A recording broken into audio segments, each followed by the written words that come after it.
خدافیزی بسینه ام فشردمت، اشک چشمم جاری شد دست خدا سپردمت.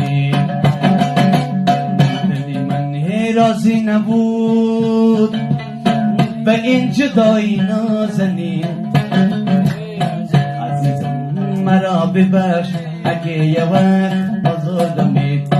عزیزی رفته سفر کی برمیگردی، چشمانم مونده به در کی برمیگردی. رفته و دور از چشم نوری تو دیده،